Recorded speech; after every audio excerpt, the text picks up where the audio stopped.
बहुत अच्छे से समझने के लिए बंगाल से बढ़िया एग्जाम्पल कोई नहीं। बात करें उसी साड़ी पहनने वाली महिला, पैर में चप्पल, सड़कों पे उतर के लिटरली स्ट्राइक कर रही होती है जब होते हैं। और इनके अंदर बंगाल में एक अनार्की थी, व्यवस्था ऐसी थी कि एक सिंडिकेट सिस्टम चल रहा था। सोमनाथ चटर्जी को कभी नहीं लगा था ये लड़की सीधी सी सिंपल सी दिखने वाली कभी मुझे हरा पाएगी। स्लोगन है माँ माटी मानुस वाला, वो कहीं ना कहीं काम कर रहा था। सीपीआईएम को लेफ्ट को हराना है तो हमको कुछ जो है एडवर्स डिसीजन भी लेने पड़े तो लेना चाहिए। ये हमारी बहन ममता, ये मामूली आदमी है। आप लोगों को मिनिस्ट्री का जरूरत है, हमारा नहीं है। नहीं मांगा गया था तो नहीं मिलेगा कभी। उसने पूरी की पूरी इंडस्ट्रीज को तबाह कर दिया है। और अब तक जो है लेफ्ट को ये समझ में आ गया था ममता बनर्जी का बढ़ता हुआ स्टेचर देख के। सिंगूर को सेलेक्ट किया गया टाटा नैनो की फैक्ट्री के लिए। 2000 वो ऐसे प्रोटेस्ट थे जिसने टीएमसी को मेन फ्रेम पॉलिटिक्स पे लाके रखा वेस्ट बंगाल में। 2011 का टाइम फ्रेम आता है, बंगाल में इलेक्शंस होते हैं। इलेक्शंस में तृणमूल कांग्रेस एक बहुमत दर्ज करती है। 2021 में शुवेंदु अधिकारी बीजेपी में शामिल होते हैं। शुवेंदु अधिकारी ममता बनर्जी को नंदीग्राम की सीट से हराते हैं और 2026 में शुवेंदु अधिकारी ममता बनर्जी को एक बार फिर से भवानीपुर की सीट से हराते हैं। तो ये 2 बार की डिफीट हुई। इसी के साथ बीजेपी की गवर्नमेंट बंगाल में आती है। इसका एक सिंपल सा रूल है, यहाँ स्क्रिप्ट कोई नहीं लिखता, सब इम्प्रोवाइज करते हैं। और इस चीज को बहुत अच्छे से समझने के लिए बंगाल से बढ़िया एग्जाम्पल कोई नहीं।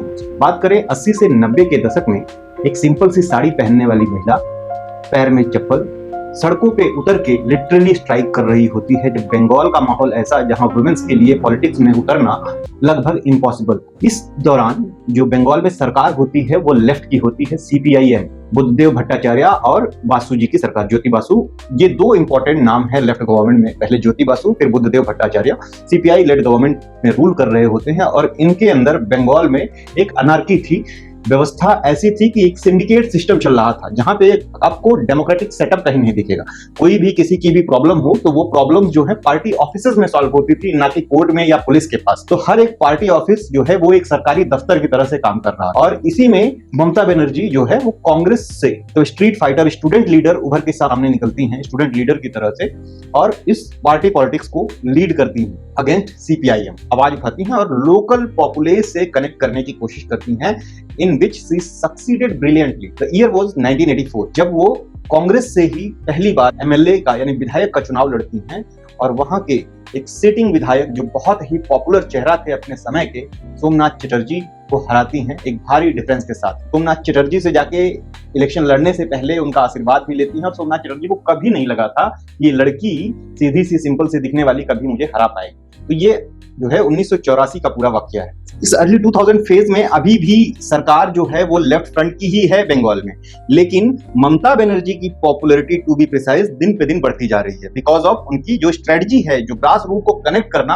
और उनकी डिमांड्स को रखना। उनका जो इंपॉर्टेंट स्लोगन है माँ माटी मानुस वाला, वो कहीं ना कहीं काम कर रहा था। और जो परिवर्तन का उन्होंने स्लोगन दिया है कि परिवर्तन हो भी, वो परिवर्तन होता हुआ दिख रहा है। या अर्ली 1998 की पहले बात कर ले, 1998 में कांग्रेस की एक उभरती हुई स्टार बन के नजर आती हैं बंगाल में, लेकिन अभी कांग्रेस का वो स्टेचर नहीं है बंगाल में जो सीपीआईएम का है, जो लेफ्ट फ्रंट। और इनको लगता है कि कांग्रेस अब इनकी बात मानेगी अगर जो भी ये प्रपोज करती है। तो पहली बार ये प्रपोज करती हैं सोनिया गांधी को कि अगर अपने एडवर्सरी को यानी सीपीआईएम को, लेफ्ट को हराना है तो हमको कुछ जो है एडवर्स डिसीजन भी लेने पड़े तो लेना चाहिए। और प्रपोज करती हैं बीजेपी के साथ गठबंधन का अलायंस को। सोनिया गांधी सरे से रिजेक्ट कर देती हैं ऑन द ग्राउंड कि we can not connect with the people of communal politics. जो कम्युनल पॉलिटिक्स करते हैं उन लोगों के साथ हमारा कोई गठबंधन नहीं हो सकता है। तब जो है 1998 में ही ममता बनर्जी जो है ये डिसाइड करती हैं कि मैं अपनी खुद की एक पार्टी बनाऊंगी। और लोगों को लगता है कि ये क्या मजाक चल रहा है, ये तो अभी बच्ची है, क्या ही जीतेगी। लेकिन ये जो टीएमसी फॉर्म होती है, all India Trinamool Congress, early 2000 Mamata Banerjee का कोलिशन बीजेपी के साथ हमको दिखता है। 2004 में इलेक्शंस भी लड़ी, यूनियन मिनिस्टर भी रही। तो ये सारी चीजें, लालू यादव की वो कॉमेडी आपने देखी होगी। ये हमारी बहन ममता, ये मामूली आदमी है, मजबूत आदमी है ममता।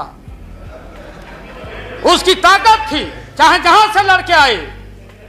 कहा था ममता जी ने कि हम अगर बनाते हैं तो हम रेल लेंगे। रेल ये बात सच नहीं है कि हमारा पार्टी मिनिस्ट्री में ज्वाइन करने चाहते हैं।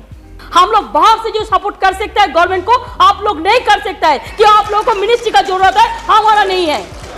नहीं। हाँ महोदय, माननीय ममता बहन ने उस बात को जस्टिफाइड और क्लियर किया। इनके सिद्धांत पर, असूल पर हम उंगली नहीं दिखा रहे हैं। ये बात सही नहीं है कि रेल मांगा गया था। नहीं मांगा गया था। तो नहीं मांगा गया था तो नहीं मिलेगा अब कभी। सुनिए लालू जी, नहीं बैठेगा, नहीं बैठेगा। कैसे रेल मांगा था, बोले नहीं मांगा था तो नहीं दिया जाएगा। वो सारी चीजें आपका बीजेपी से इनका अलायंस चलता है। अब आता है असली test of Mamata Banerjee. The year was 2006। 2006 में एक भारी प्रोटेस्ट होता है ममता बनर्जी या तृणमूल कांग्रेस की तरफ से अगेंस्ट लेफ्ट फ्रंट गवर्नमेंट। और सीपीआईएम के जो इस समय लीडर हैं, चीफ मिनिस्टर हैं बंगाल के, वो हैं बुद्धदेव भट्टाचार्य। सीपीआईएम का जो कृत्य रहा है बंगाल में, वो ऐसा रहा है, बंगाल कभी एक रिच इंडस्ट्रियल स्टेट हुआ करता था और ये सीपीआईएम का जो रूल है 25 से 30 साल का 2006 तक में, उसने पूरी की पूरी इंडस्ट्रीज को तबाह कर दिया है। और अब तक जो है लेफ्ट को ये समझ में आ गया था ममता बनर्जी का बढ़ता हुआ स्टेचर देख के कि अगर अब चेंज नहीं किया तो ये सरकार या लेफ्ट जो है बंगाल में बचेगी नहीं, जो उसका एक स्ट्रॉन्ग होल्ड कभी हुआ करता। तो बुद्धदेव भट्टाचार्य, रतन टाटा का प्लान था कि टाटा नैनो का प्लांट जो है बंगाल में लगाना है, उसको अप्रूव करते हैं और 6 साइट्स जो है अप्रूव करते हैं कि choose one of them. And finally Singur was selected. Singur को सिलेक्ट किया गया टाटा नैनो की फैक्ट्री के लिए। 2008 में यहाँ से आउटपुट प्रोडक्शन होना था और यहाँ पे प्रोटेस्ट चालू हो जाते हैं किसानों की तरफ से, जिनको लीड कर रही होती है Mamata Banerjee. Face of the protest और the movement of Singur was the Mamata Banerjee. Mamata Banerjee इसको लीड कर रही होती है, लेकिन ऑर्गेनाइजर, जिसको रीढ़ की हड्डी कहा जा सकता है इस प्रोटेस्ट को, वो थे शुवेंदु अधिकारी। शुवेंदु अधिकारी का नाम यहीं से टीएमसी में जुड़ता है। पहली बार एमएलए चुन के आते हैं और पहली बार में ही वो अपनी पकड़ पार्टी पे बना लेते हैं। वो 3-4 साल जाते ही जाते इनकी पोजीशन सेकंड कमांड की हो जाती है तृणमूल कांग्रेस में। इस प्रोटेस्ट में किसानों का जो कंसर्न था कि जो जमीन चली जाएगी तो वो जमीन का मुआवजा हमको सही से मिलेगा कि नहीं, और ये प्रोटेस्ट काफी वायलेंट होता है। फाइनली 2007 में ही रतन टाटा अनाउंस करते हैं ये सारी चीजों को देख के, क्योंकि वो सीधे साधे इंसान है, तो बोलते हैं कि we are now finally setting up our project in Gujarat, यहाँ पे हम नहीं कर रहे हैं, और ये प्रोटेस्ट धीरे धीरे शांत हो जाता है। लेकिन उसके 1 साल बीतते ही बीतते नंदीग्राम में एक फिर से प्रोटेस्ट स्टार्ट हो जाता है, जब लेफ्ट फ्रंट की गवर्नमेंट ने एक नया प्रोजेक्ट सैंक्शन किया नंदीग्राम में। नंदीग्राम वही जगह है जहां से शुवेंदु अधिकारी ने 2021 में ममता बनर्जी को हराया, उनकी सीट। तो नंदीग्राम में जो प्रोटेस्ट स्टार्ट होता है, वो जो स्पेशल इकोनॉमिक जोन सैंक्शन किया जाता है इस एरिया में बनाने के लिए, और यहाँ भी मेजर इशू लैंड को ही लेके रहता है कि जमीन का अधिग्रहण को, लैंड एक्विजिशन को ही लेके। और इसमें Mamata Banerjee fast protest strike सब करती हैं और ये बहुत ही सक्सेसफुल रहता है। ये पुलिस फायरिंग होती है, 13-14 लोग मारे जाते हैं और यहीं पे लिंक किया जाता है शुवेंदु अधिकारी को कि इनका मोहित के साथ भी कोई ना कोई कनेक्शन रहा है। बाद में केस चलता है लेकिन उसका कोई फाइनल आउटपुट नहीं आता है। ये 2 ऐसे प्रोटेस्ट थे जिसने टीएमसी को मेन फ्रेम पॉलिटिक्स पे लाके रखा वेस्ट बंगाल में। 2011 का टाइम फ्रेम आता है, बंगाल में इलेक्शंस होते हैं। इलेक्शंस में तृणमूल कांग्रेस एक बहुमत दर्ज करती है, या कह लीजिए कि एक लैंडस्लाइड विक्ट्री दर्ज करती है, और जो 34 साल से पार्टी रूल कर रही है बंगाल में, उस पार्टी का नामो निशान मिट जाता है बंगाल से। 2011 का ये टाइम फ्रेम जब बंगाल में 34 साल की पुरानी सत्ता को उखाड़ के तृणमूल कांग्रेस आती है। परिवर्तन के स्लोगन ने, मां माटी मानुष के स्लोगन ने ममता बनर्जी को बंगाल का सीएम बनाया। लेकिन क्या ममता बनर्जी उस वादे पे खरी उतरी? क्या उन्होंने जो वादा किया था बंगाल की जनता को उसको निभाया? तो आंसर इज नो। बंगाल में जो सिंडिकेट सिस्टम मैंने बात की थी शुरू में, जो सरकारी ऑफिसेस थी, वही जो है सारे के सारे अपराध कुछ भी हो, सारा का सारा निर्णय वहीं होता था। पुलिस कोर्ट कचहरी का कोई मतलब नहीं था। वो सिंडिकेट सिस्टम अभी भी जारी रहता है।